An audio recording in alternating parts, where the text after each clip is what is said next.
Good evening, everyone, and most welcome to Vårgårda and the local library. We are in the auditorium here, and today I want to speak in page 734 about the difference of ontological and ontic from a different tradition. It's actually taken from this book, Time, Space and Knowledge. And that is having its roots in a tradition called Dzogchen. And that's coming from Tibet. And wondrous enough, they actually make the same distinction, exactly the same, with ontic and ontological. And I think that's rather interesting. The same as Heidegger, and I was amazed. I saw this a couple of years ago. I only reacted to it slightly because most of its language is very hard to get through. It's not that it's difficult, it's very, very inspecific. It's hard to get a grasp on it. But this is another thing that Barbara Tversky helped with. Once I got my Meccano, my toolbox, it becomes increasingly more easy to understand those rather loose definitions. And especially hard to read a philosophy book that doesn't seem to have a proper philosophy and where there is very little ontic talk. That makes it for us Westerners very hard to read. But in the Dzogchen perspective, they see time as being ontological or ontic, and that is in a way very parallel to allocentric and egocentric. I would call the ontological stand for egocentrical and the ontic for allocentric. And we got stuck somewhere. We were no longer able to change our setting. And that, I think, happened in early antiquity. And we were stuck with the ontic thinking. And especially because it was never mentioned again, it got forgotten. This is what Heidegger called the amnesia. And it's one of those most elusive expressions from Heidegger. So very hard to understand. And actually there is a lot of philosophers who gives up on it. When I was taught Heidegger at the university, the teacher actually said, it was actually Eva Mark, I'm giving up on ontic and ontological because it's just too tough. And I think that's a shame because amnesia is the pinnacle of Heidegger. If you don't get that understanding, embodied understanding, it'd be very hard to grasp what he's trying to show. And time, space and knowledge means that they take ideas, just like Barbara Tversky and a bit like Wittgenstein, different aspects of both time, space and knowledge, and try to show the same thing from different approaches, and that makes understanding so much easier. It's very hard if you only have a spatial understanding, and especially before, when we didn't have a toolbox to handle space, when it was a complete blankness, when we were still thinking that consciousness, that's just a mysterious thing, reflecting something else. You are pretty much damned if you don't only think that. And I'm so grateful for this discovery of Barbara Tversky, but also what we read from a neurological perspective, like Pfeiffer and Shemiro is very important at this aspect. I wouldn't have been able to access Tversky if it hadn't been for Shemiro, because then I came to understand that there is a big difficulty in only having one perspective. Usually there's one take on the allocentric view that usually locks you into a box. And he writes that one way of perceiving the greater space, the ontological space, he calls that great space. And the time that's connected to that ontological space is great time. And when we get down to the ontic level, both time and space becomes lower. And this is at this level we start to perceiving the objects and we become subjects. And in different ways, both the objects are unknown and the subject.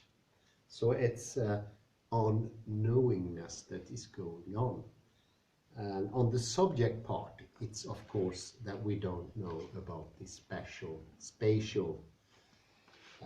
I should write that down. It's not special, it's spatial. Spatial tools from the toolbox, Mechano. With this one, you can understand what you are doing in your head. And it's not so much you will be better at doing those things, because the tools you are pretty good as you are with the tools. It's only you never see these tools. You don't know you're doing them. You don't know that you are stuck in the allocentric view when you can change that to the egocentric view at will. Because you usually think that you need to go to a deserted island to get the egocentric view. Well, that's unfair, but most people need to have some sort of laid-back time and get into a book, a cinema, or a very interesting discussion with a friend, or could also be just daydreaming on the train or something like that. And then you go back to real life. You start thinking real life is the allocentric view. It's only the ontic view that's real.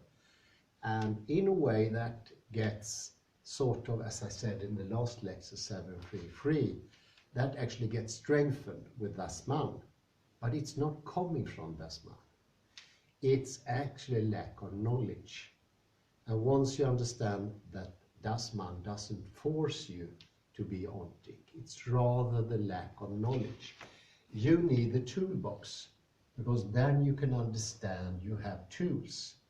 And once you understand that, you realize, I can understand my own mind.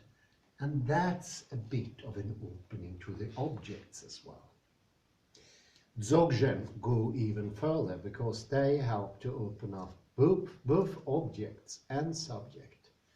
And, well, I get a term to describe Dzogchen. It's a pedagogical tool. So it's not a philosophy, it's definitely not a religion, it's not traditional thinking or anything.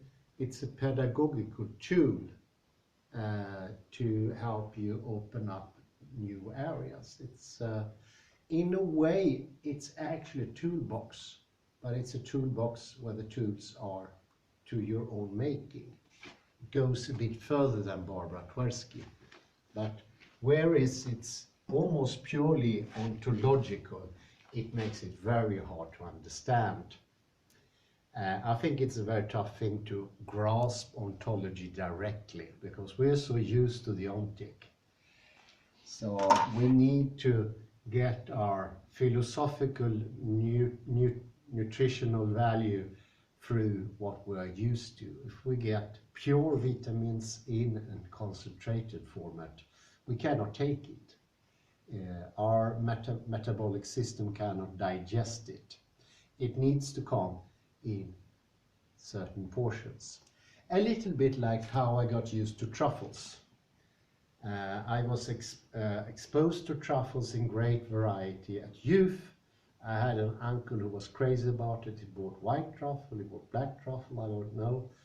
And already entering into his house, I hated the smell of it. It got too profuse. And I haven't been able to touch anything that had anything to do with truffles. And of course, the smell of truffle, when you don't like it, it's one of the worst smells you can imagine. Not even a toilet comes to that strength, actually. But once I put it in small portions, I started with a salami that was only tainted by truffles. And I think that those truffles were the least pungent, the cheap ones. It was a cheap salami. And then I could get used to it. And after I got used to it a little bit, I can take more. And a whole new avenue of delight was opened up to me. And this is not far away time-wise. As late as last summer, this summer actually, I was able to enjoy a whole plate of really spicy truffle pasta. I enjoyed it and smelled the whole restaurant up, and people was turning their necks. What's that smell I heard? It's delicious, but you need to start slow to get to these most exquisite things that truffles are. Well, and that's a little bit how great space and great time are. They are too big, they're too delightful, they're too fantastic. So for us to be able to handle the expanse, just the sheer joy of it, we put it in small boxes, we make it ontic. And that was probably the reason from the beginning of the amnesia. We made it smaller to fit our egos, to fit our subjects in a way. Once things are small enough, we can begin to perceive things one at a time, like this. Because if we open up and take everything at once, we have to open ourselves up at the same time. Like the greater perception of everything at once, which is of course God also in one meaning, or the meaning of life, or the purity of ontological, is just too immense for us. We got scared of that. So this is actually what I read here. You have to think this is a Tibetan. With an existent perspective, the infinity of great space and its variety can only be approached by counting out indefinitely many particular existence, like this, occurring in a sequence. 1, 2, 3, 4. Although great time embraces everything in a comprehensive, non-extended manner, lower time, that's the ontic time, must conform to the spread out, one thing at a time, you encompassed by a limited knowledge. And this is the smaller reality we have in daily life, especially if you are burned out. Burned out people usually complain they don't feel continuous. They are constantly a new person. And for these people to even perceive of a soul, it's impossible, because they're not even stable personalities. They change constantly. And many of the infirmities, as Ian McGilchrist pointed out, are quite modern. One is ADHD, damp or similar. There is no continuous subject there. The person doesn't have a self. And in that case, there is hardly any use, as McGilchrist is pointing out, talking about the soul, because it wouldn't even mean anything. Those people cannot have a soul because they don't even have a stable personality. And this is also, of course, the fragmentization of the body. A body without a singular direction is not a proper body anymore, because the directions go in all strands. It goes up and go down. And this is an effect of not understanding the toolbox, because you don't know how to handle the tools, that you actually have control of them. And to understand the tools, the only thing you need to do is understand them. Understand what they have, what they can do, what the name of them. Like so many other languages that actually have names for the toolbox. It's like ABC of education in most countries. It's even in common language, and most people know about it.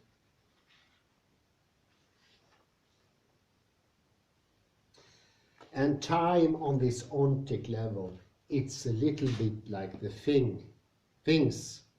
It's diffuse, it's distributed, and instead of expressing the openness of great space, it times out things. And timing out things is like, I look at that one, click, 5 seconds, I look at that one, 5 seconds, click, I look at that one, 5 seconds. This is this lack of continuous attention. You can, well, I think somebody said 25% of the school children, we are very close to school here, do today suffer from this lack of attention, because their attention is like this. There's something we call goldfish attention. It's said that a goldfish, every time it swims around its aquatic ball, it's a new world, because the attention span of a goldfish only 20 seconds. Now we have people who have an attention span of only 5 seconds, and then they are a new person, and then they are a new person, and then they are a new person. Nothing continues at all. Nothing. Zilch. It's a bit of torturous. And I don't think even Dante would have come up with a hell like that. To be discontinuous must be the greatest torture of everything. Everything starts over again. You can imagine. Dante couldn't imagine that. That hell would have been furthest down of all the hells. There is actually a live example. Already, it's a person who suffered from a stroke, and he lost all his attention completely. So he didn't remember anything, who was his wife, who was his children. He remembered only for like 10 seconds, and then he forgot again. But somewhere in his bodily system, there was an awareness that something was acutely wrong. He was not a happy guy. This is a person you can see on YouTube, actually. I'll see if I can put a link to him there. That will give a little sense what I'm talking about. On an ontological level, you have a continuous self. You even have a proper soul. You will have an intention. You will be able to decide what you want to do. This is not possible in the ontic. The forgetfulness, in the forgetfulness, you also forget your own free will. The will disappears in the ontic system. It actually gets spread out to the objects, and desire becomes stabilized. It's a focused, static desire. It's not that lively intention, the direction of the backbone. That makes you so curious and so interested of the world, you can't even stop yourself from perceiving more and more. You just want more and more, and the more you get, the more interested you get. Here we have the opposite, because everything is spread out, and for every time you're going to observe a new object, you're going to be a new person. That sucks up all energy. You get energy less. Kraftenlos, as Heidegger called it. You lose your power, and you can't actually take more objects. You get disinterested in the world. And this is what the philosopher called blasé. You get fed up. I think that's what Camus called disgust. Whatever it was in the English title, I don't know. Äcklet in Swedish.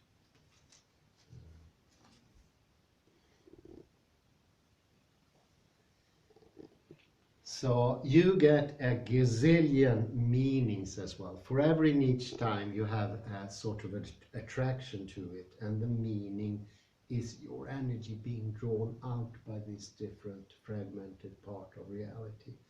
And you feel you have a special connection to all of them, but that connection is very weak, and it doesn't carry much emotion, it doesn't carry much happiness. And both the object and you yourself are rather bland. And this, once more, is the allocentric viewpoint from afar. Because although the horizon can be very enticing and beautiful, it's not the same thing as being close to something. You get fed up with it. You need to get close to things once more. Once in a while, it's quite all right to look at the horizon or some other distant thing, but you don't have this closeness to it. You need closeness as well. We need both of them.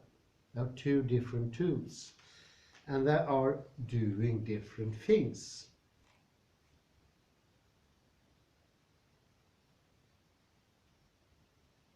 And you get this dependence, and that's a sort of a stable deixis. Deixis is the point of origin.